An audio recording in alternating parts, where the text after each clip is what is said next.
நெல் மற்றும் கரும்பு விவசாயிகளுக்கான ஊக்கத்தொகை உயர்த்தி அறிவித்தார் முதலமைச்சர் ஜோசப் விஜய். சன்னரக நெல்லுக்கு குவிண்டால் ஒன்றுக்கு ரூபாய் 289, பொது ரக நெல்லுக்கு 159 ரூபாய் உயர்த்தி அறிவிப்பு.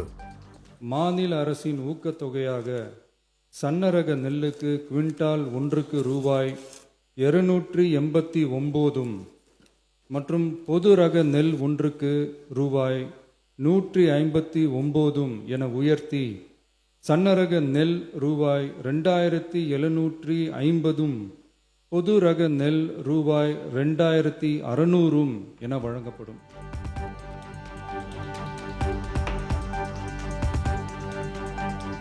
கரும்பு விவசாயிகளுக்கு சிறப்பு ஊக்கத்தொகையாக டன் ஒன்றுக்கு 750 ரூபாய் உயர்த்தி வழங்கப்படும்.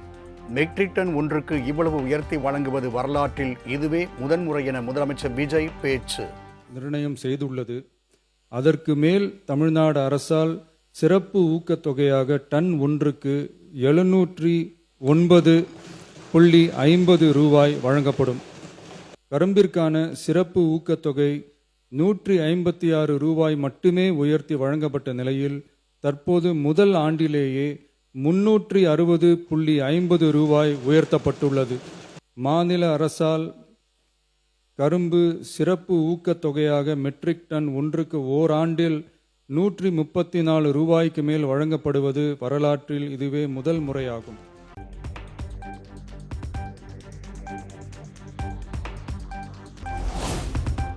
அனைத்து நிகழ்ச்சிகளிலும் தமிழ்த்தாய் வாழ்த்து பாடலுக்கு முன்னுரிமை அளிக்க வேண்டியது கட்டாயம். சட்டப்பேரவையில் அரசின் தனி தீர்மானத்தை கொண்டு வந்தார் முதலமைச்சர் விஜய்.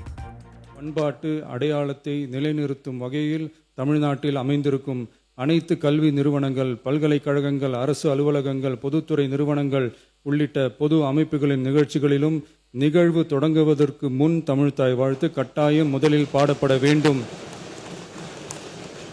என தமிழ்நாடு சட்டமன்ற பேரவை ஏகமனதாக தீர்மானிக்கிறது என்ற தீர்மானத்தை நான் முன்மொழிகிறேன்.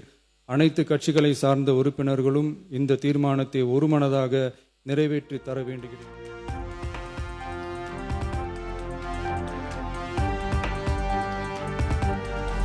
தமிழ் மொழி மட்டுமல்ல, உயிர் உணர்வு என முதலமைச்சர் விஜய் பேச்சு.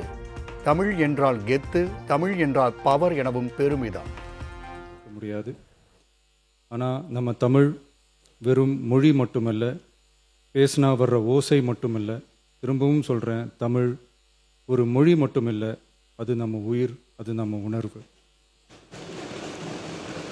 தமிழ்னா விருந்தோம்பல், சுருக்கமாக சொன்னால் தமிழ்னா கெத்து, தமிழ்னா பவர்.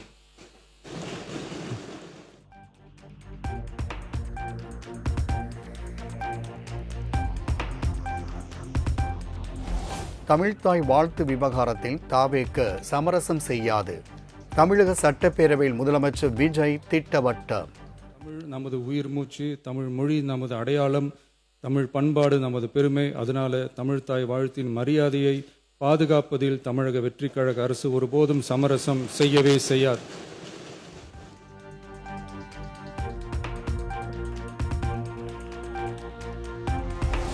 தமிழ்த்தாய் வாழ்த்து பாடலை முதலில் இசைக்க வேண்டும் என்ற முதலமைச்சரின் தனி தீர்மானத்திற்கு திமுக ஆதரவு. தமிழ்த்தாய் வாழ்த்திற்கு முதலிடம் கட்டாயம் என சட்டம் இயற்ற வேண்டும் என்ற தீர்மானத்தின் மீது பேசிய திமுக எம்எல்ஏ கோவி செழியன் வலியுறுத்தார்.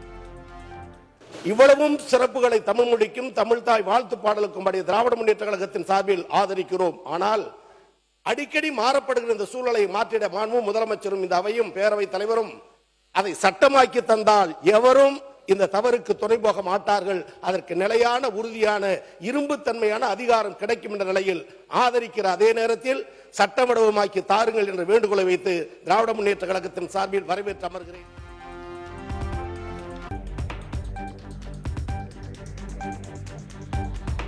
தாவேக அரசின் தனி தீர்மானத்தை முழு மனதோடு ஆதரிப்பதாக அதிமுக சட்டமன்ற குழு தலைவர் இபிஎஸ் அறிவிப்பு. தமிழ் மொழியின் உரிமை, வளர்ச்சி மற்றும் பெருமை என்று வரும்போது இந்த பேரவை ஒரே குரலில் நிற்க வேண்டும் என கோரிக்கை. பெருமை கொள்கின்றோம். அரசியலில் நமக்குள் 1000 கருத்து வேறுபாடுகள் இருக்கலாம். ஆனால் தமிழ் என்று வரும்போது நாம் அனைவரும் தமிழர்கள். தமிழின் உரிமை என்று வரும்போது இந்த பேரவை ஒரே குரலில் ஒலிக்க வேண்டும். அந்த அடிப்படையில் தமிழ்நாட்டில் அமைந்திருக்கும் அனைத்து கல்வி நிறுவனங்கள், பல்கலைக்கழகங்கள், அரசு அலுவலகங்கள், பொதுத்துறை நிறுவனங்கள் உள்ளிட்ட பொது அமைப்பின் நிகழ்ச்சிகளிலும் நிகழ்வு தொடங்குவதற்கு முன் தமிழ்தாய் வாழ்த்து கட்டாயம் முதலில் பாடப்பட வேண்டும் என்ற இந்த அரசின் தனி தீர்மானத்தை அனைத்து இந்திய அண்ணா திராவிட முன்னேற்ற கழகத்தின் சார்பாக முழு மனதோடு ஆதரிக்கின்றேன்.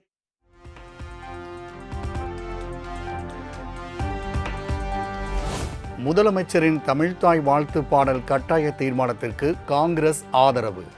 மாநில அரசு விழாக்கள் மற்றும் அரசு சார்ந்த நிகழ்ச்சிகளில் முதலில் பாட வேண்டும் என்ற தீர்மானத்தை முழுமையாக ஆதரிக்கிறேன் என அமைச்சர் விஸ்வநாதன் அறிவிப்பு. தமிழ்தாய் வாழ்த்தினை நமது மாநில அரசு விழாக்களில் முதலில் பாட வேண்டும் என சட்டமன்றத்தில் ஏகமனதாக முதல்வர் ஏற்படுத்திய தீர்மானத்தை நான் ஆதரிக்கிறேன், வரவேற்கிறேன். நன்றி.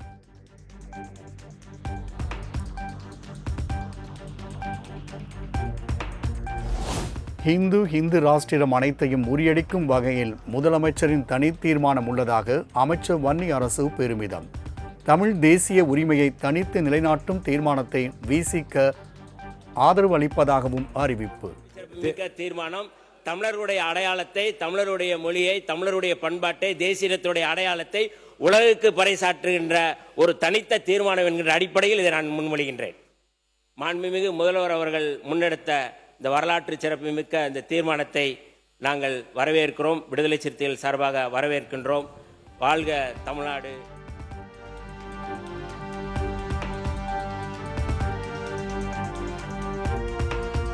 தமிழ்தாய் வாழ்த்து பாடலுக்கு முதலிடம் கட்டாயம் என்ற தீர்மானத்திற்கு பாமக, IUML ஆதரவு. இந்திய கம்யூனிஸ்ட் மற்றும் மார்க்சிஸ்ட் கம்யூனிஸ்ட் கட்சிகளும் தீர்மானத்தை ஆதரித்து பேச்சு.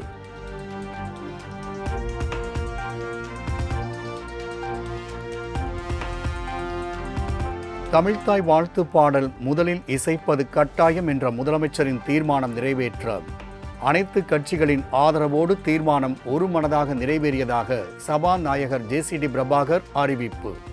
பேரவையின் முடிவுக்கு விடப்படுகிறது. ஏற்போர் ஆம் என்க, மறுப்போர் இல்லை என்க. மறுப்போரே இல்லை என்று கருதுகிறேன். மறுப்போரே இல்லை. தீர்மானம் ஒருமனதாக நிறைவேறியது.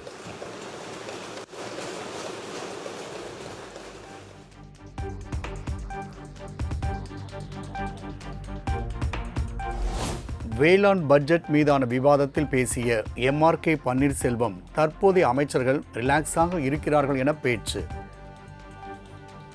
அந்த துறை அமைச்சரை தொடர்பு கொண்டு இந்த இடத்துல இந்த பிரச்சனை, கலெக்டர்களுக்கும் டென்ஷன்.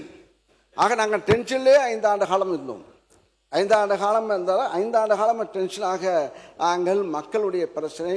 ஆக நீங்களாம் ரிலாக்ஸாக இருக்கீங்க, அதான் ஆச்சரியமாக இருக்குது. எங்களுக்கு ரிலாக்ஸாக இருக்கீங்க, நீங்களாம் ரிலாக்ஸாக இருக்கீங்க, நாங்களாம் டென்ஷனாக இருந்தால் இந்த IAS இருக்கின்ற மேடையில் இருக்கின்ற இங்கே மக்கள் இருக்கின்ற அதிகாரிகள்லாம் டென்ஷனாக இருக்கும். திமுக அமைச்சர்கள் 5 ஆண்டாக டென்ஷனாக இருந்திருக்கலாம், ஆனால் நாங்கள் தினம் தினம் டென்ஷனாக இருப்பதாக அமைச்சர் ஆனந்த் பதில். உறுப்பினர் சொன்னார், இன்னைக்கு காலையில், நேற்று நைட்டும் சரி, இன்னைக்கு காலையிலையும் சரி, முதலமைச்சர் மாண்பு முதலமைச்சர் இன்னைக்கு ஒரு சின்ன வாய்க்கா பிரச்சனை கூட ஃபோனு அடித்து அதை உடனே சரி செஞ்சாச்சான்னு கேட்கக்கூடிய ஒரு முதலமைச்சராக தான் இருக்கிறார். உங்களோட நீங்களாவது 5 வருஷம் டென்ஷன், நாங்கள் தினந்தோறும் டென்ஷனில் இருக்கிறோம். எதுலையோ எந்த ஒரு சின்ன விஷயமா இருந்தாலும் எங்களுக்கு அப்படி ஒரு பயம் இருக்குது.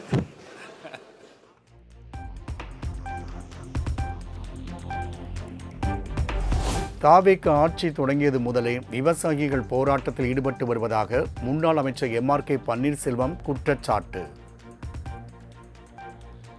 எதிர்பார்க்க பேசும்போது பேசுவது எளிது, ஆக நடத்தும் போது தான் தெரியும் கஷ்டங்கள். பாருங்கள், இன்னும் கொஞ்சம் 3 மாதம்தான் ஆயிருக்கு. இப்போ பாருங்கள், விவசாயிகள் போராட்டம் இல்லாமலே 5 ஆண்டு காலம் வாழ்ந்தார்கள், அதை பாராட்டணும். 5 ஆண்டு காலம் தமிழகத்திலே விவசாயிகள் போராட்டம். திமுக ஆட்சியில் விவசாயிகள் போராட்டமே செய்யவில்லை என கூறுவதை ஏற்க முடியாது என அமைச்சர் நிர்மல்குமார் பதில். போன ஆட்சியில் விவசாயிகள் போராட்டம் பண்ணி அவங்க மேலே குண்டாஸ் போட்ட அரசு போன அரசு. எத்தனை பேர் குண்டாஸ் போட்டு அவங்க எவ்வளோ கஷ்டப்பட்டாங்கன்னு தெரியும். விவசாயிகள் போராட்டம் கடுமையாக அடக்கப்பட்டது, எல்லா இடத்துலையும் அடக்கப்பட்டது. அவ்வளோ வழக்குகள் இன்னும் நிலுவையில் இருக்குது. அவ்வளோ பேர் நிலுவையில் உள்ள வழக்குகளை வாபஸ் பெற சொல்லி போன வாரம் தான் விவசாயிகள் சார்பாக பெரிய கோரிக்கையும் வைக்கப்பட்டது. ஸோ அதை இங்கே குறிப்பிட விரும்புகிறேன். நன்றி.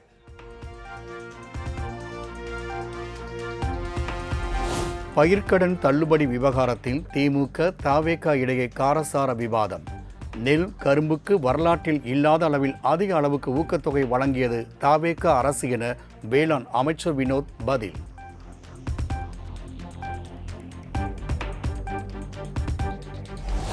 ரேஷன் அரிசியின் தரம் குறித்து புகார் வருவதாகவும் தரத்தை உயர்த்த நடவடிக்கை எடுக்கப்படும் என்றும் அமைச்சர் வெங்கடரமணன் உறுதி.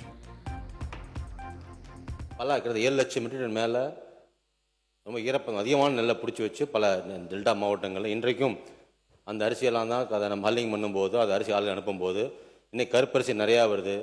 பல இடங்களில் போகும்போது நிறையா மக்கள் சொல்லும்போதெல்லாம் நான் ரேஷன் கடைக்கு போனேன், அரிசி யூஸ் பண்ணவே முடியல, கருப்பாக இருக்குது, பயன்படுத்த முடியாமல் இருக்குது.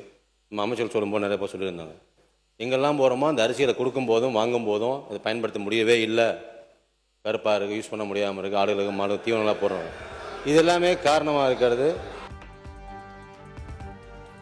திமுக ஆட்சியில் ரேஷன் அரிசி தரமாக இருந்ததென்று முன்னாள் அமைச்சர் சக்கரபாணி பதில். பழுப்பு கருப்பில்லாத அரிசி கடந்த மே மாதம் வரை மக்களுக்கு வழங்கினோம். எந்த தமிழ்நாட்டில் இருக்கின்ற 38,000 நியாய விலை கடையிலும் எங்கேயுமே அரிசி மக்கள் குறைவாக, அதாவது தரமான அரிசி இல்லை என்று எங்கேயுமே புகார் வரல. மக்கள் மகிழும் வண்ணம் தான் நாங்கள் அரிசி வழங்கினோம் என்பதை மாண்பு பேரவைத் தலைவர் வாயிலாக நான் தெரிவிக்க விரும்புகிறேன்.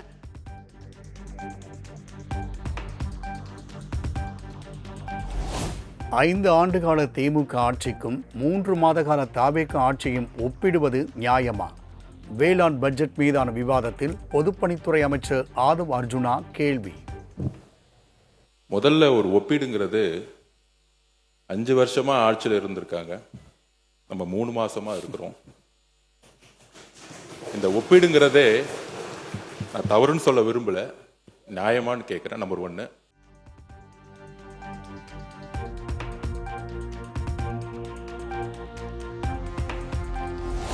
தவேக ஆட்சியில் விவசாயிகளுக்கு சுமார் 6,000 கோடி ரூபாய் வரை கடன் தள்ளுபடி. கூட்டுறவுத்துறை அமைச்சர் காந்திராஜ் அறிவிப்பு. 1/5/2025 முதல் 28/2/2026 பயிர்க்கடன் தள்ளுபடி 14.43 லட்சம் விவசாயிகளுக்கு சுமார் 6,000 கோடி வரை நமது மாண்புமிகு முதலமைச்சர் அவர்கள் தள்ளுபடி செய்துள்ளார் என்பதை இந்த நேரத்தில் மாண்புமிகு பேரவைத் தலைவர் வாயிலாக தெரிவித்துக் கொள்கின்றேன்.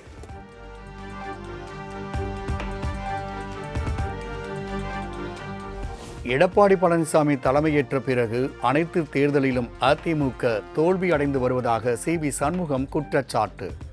எடுபிடிகளை வைத்து தங்கள் மீது அவதூறு பரப்புவதை இபிஎஸ் நிறுத்திக் கொள்ள வேண்டும் என்றும் எச்சரிக்கை. நாங்கள் எல்லோரும் சேர்ந்து அவரை தேர்வு செய்தோம். ஆனால் அவர் பொறுப்பேற்றதிலிருந்து இன்று வரை ஒரு சட்டமன்ற தேர்தலிலும் நாடாளுமன்ற தேர்தலிலும் உள்ளாட்சி தேர்தல் எதிலுமே வெற்றி பெற முடியவில்லை.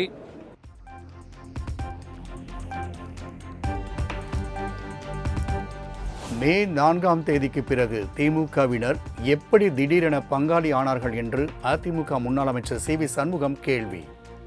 திமுகவுடன் கூட்டணி வைக்க நாங்கள் கூறவில்லை எனவும் விளக்கம். கூட்டணிக்கு நாங்கள் தான் சொன்னோம் என்று. இது ஜம்மு காலத்தில் வடிகட்டின பொய், உலகத்துக்கே தெரியும். ஏன் ஆர்எஸ் பாரதி போய் கேளுங்க. நாங்களாம் பங்காளிகள். என்னைக்கு நாங்களாம் பங்காளி ஆனோம்? என்னைக்கு பங்காளி ஆனோம்? 4ஆம் தேதியிலிருந்து எடப்பாடியாருக்கும் உதயநிதி ஸ்டாலினுக்கு ஏற்பட்ட அந்த உறவு பங்காளி என்று பேசுகிற அளவுக்கு உருவாக்கிச்சு.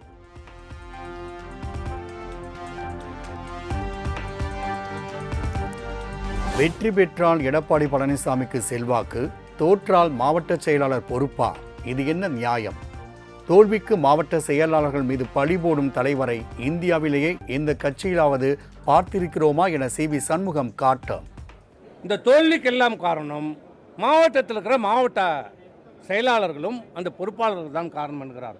வெற்றி பெற்றால் 47 தொகுதிக்கு ஒரு தனிப்பட்ட செல்வாக்கு, தோல்வியடைந்தால் அந்தந்த மாவட்ட செயலாளர்கள் பொறுப்பு. இப்படி இருக்கிற நிலைமையில் இப்படி ஒரு தவறான தகவலை வெற்றி பெற்றால் அது என்னால் வெற்றி பெற்றது, தோல்வியடைந்தால் கட்சி நிர்வாகியால் தோல்வி அடைந்தது என்று பழியை தூக்கி போடுகிற இப்படிப்பட்ட தலைவரை இந்தியாவிலே எந்த கட்சியிலேயே பார்த்துருக்கிறோமா?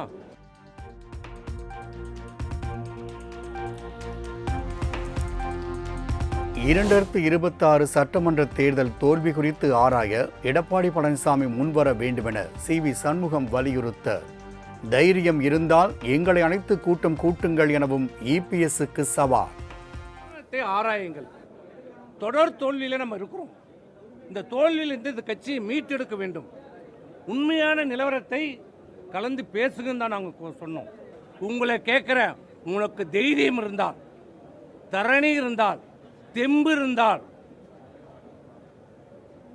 நாளைக்கு எப்போது மாணவர்களும் நீ கூட்டத்தை கூட்டு, எங்களை அழை.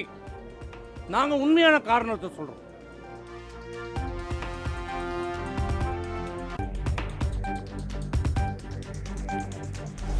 முதலமைச்சர் விஜய் கொண்டு வந்த தீர்மானம் ஆளுநரையோ மற்றவர்களை கட்டுப்படுத்தும் என்பது சந்தேகம். தமிழ்த்தாய் வாழ்த்து பாடலுக்கு சட்ட அங்கீகாரம் பெற இந்த அரசு முயற்சிக்க வேண்டுமெனவும் முன்னாள் அமைச்சர் ரகுபதி வலியுறுத்த, நிச்சயமாக ஆளுநரையோ மற்றவர்களையோ கட்டுப்படுத்துவா என்பது சந்தேகம்.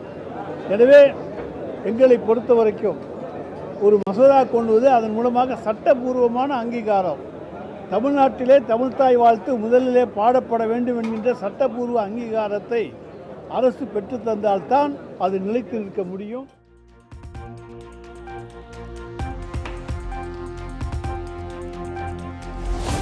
நெல் ஊக்கத்தொகை போதாது, நடப்பாண்டில் ரூபாய் 3000, அடுத்த ஆண்டில் ரூபாய் 3500 வீதம் கொள்முதல் விலை வழங்க வேண்டும். பாமக தலைவர் அன்புமணி கோரிக்கை.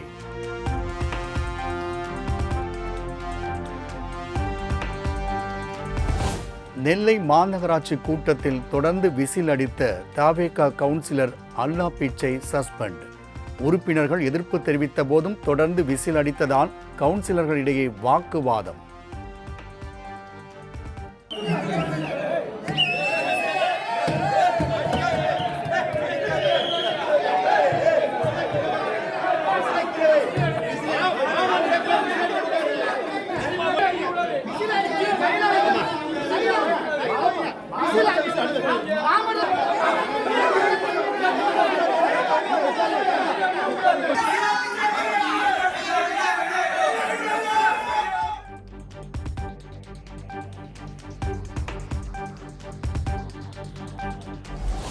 தனியார் பள்ளிகளுக்கு அனுமதி பெற்றுத் தருவதாக கூறி 100 கோடி ரூபாய் மோசடி செய்த வழக்கு.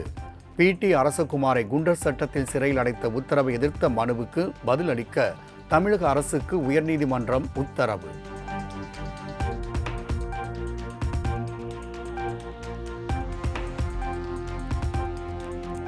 தமிழகத்தில் இருந்து கனிமங்களை வெளி மாநிலங்களுக்கு கொண்டு செல்ல 3 மாதங்களுக்கு தடை விதித்ததை எதிர்த்த மனு. தமிழ்நாடு அரசு பதிலளிக்க சென்னை உயர்நீதிமன்றம் உத்தரவு.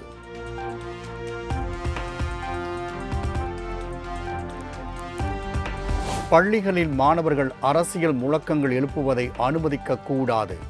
கல்வி நிலையங்கள் அரசியல் நிகழ்வு நடத்துவது தொடர்பாக வழிகாட்டு நெறிமுறை உருவாக்கவும் அரசுக்கு உயர்நீதிமன்ற மதுரை கிளை உத்தரவு.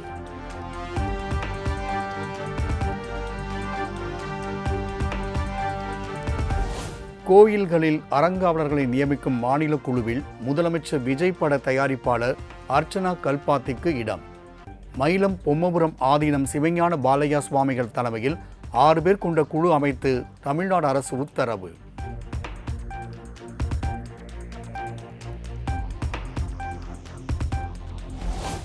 அரசு பள்ளி மாணவர்களுக்கான 7.5% உள்ளிட ஒதுக்கீட்டை உயர்த்துவது தொடர்பாக நீதிபதி தலைமையில் புதிய குழு உருவாக்கப்படும். புதிய குழுவின் பரிந்துரை அடிப்படையில் இடஒதுக்கீட்டை உயர்த்துவது குறித்து விரைவில் முடிவு செய்யப்படும் என்றும் அமைச்சர் அருண்ராஜ் தகவல். உரிய நேரத்தில் வருஷத்துக்கு ஒரு தடவை வந்து அதை வந்து திருப்பி மாற்றி அப்படின்னு சொல்லியிருந்தாங்க. கிட்டத்தட்ட 7 வருஷத்துக்கு மேலே ஆயிடுச்சு. 7 வருஷம் இல்லை, 5 வருஷம் இப்போ தான், இந்த வருஷம் தான் இருக்க போது. இன்று அந்த நாங்கள் அதை ரிவ்யூ பண்ண போகிறோம். அதற்கான ஒரு நீதியரசர் தலைமையில் இன்னொரு கமிட்டியும் நம்ம போட போகிறோம்.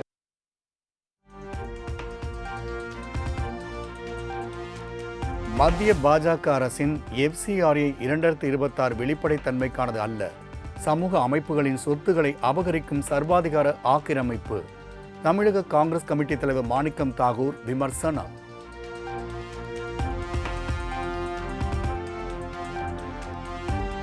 சென்னை அண்ணா சாலையில் CITU உள்ளிட்ட தொழிற்சங்கத்தினர் பேரணியாக சென்று ஆர்ப்பாட்டம். மத்திய அரசின் தொழிலாளர்கள் விரோத சட்டங்களை திரும்பப் பெற வலியுறுத்தி முழக்கம். வேடிக்கை பார்க்கும் பெரியோரே, மோட்டார் வாகன சட்டத்தை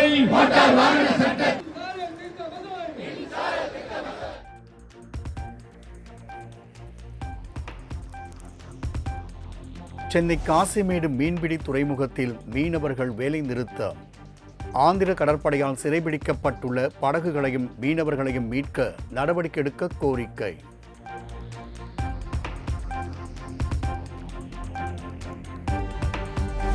ஒகேனக்கல் காவிரி ஆற்றில் தண்ணீர் வரத்து 6500 கன அடியாக அதிகரிப்பு. நேற்றைய நிலவரப்படி வினாடிக்கு 5000 கன அடியாக இருந்த நீர்வரத்து உயர்ந்ததால் அருவிகளில் ஆர்ப்பரிக்கும் வெள்ளம்.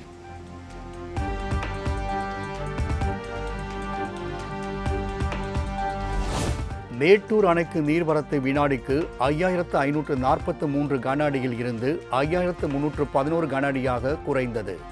அணையில் இருந்து குடிநீர் தேவைக்காக வினாடிக்கு 1500 கன அடி நீர் வெளியேற்றம்.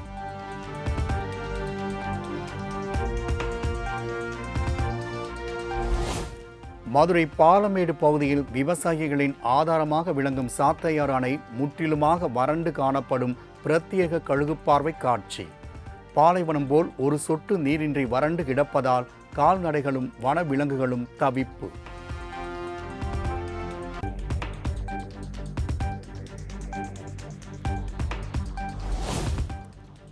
ஆத்தூர் அடுத்த கிருஷ்ணகிரியில் இருந்து 300 கிலோ குட்கா பொருட்கள் காரில் கடத்தல். சினிமா பட பாணியில் விரட்டி பிடித்து போலீசார் அதிரடி நடவடிக்கை.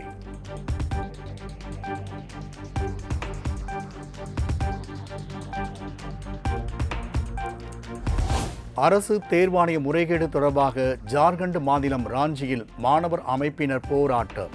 தலைமைச் செயலகத்தை நோக்கி பேரணியாக செல்ல முயன்றோரை போலீசார் தண்ணீரை பீச்சி எடுத்து தடுத்து நிறுத்தியதால் பதற்றம்.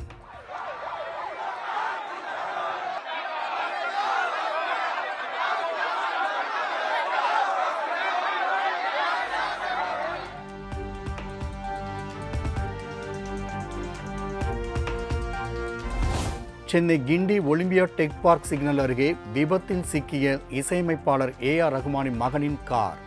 மற்றொரு வாகனம் மீது மோதி விபத்திற்குள்ளானதில் AR ரகுமானின் மகன் மற்றும் அவரது நண்பர் லேசான காயம்.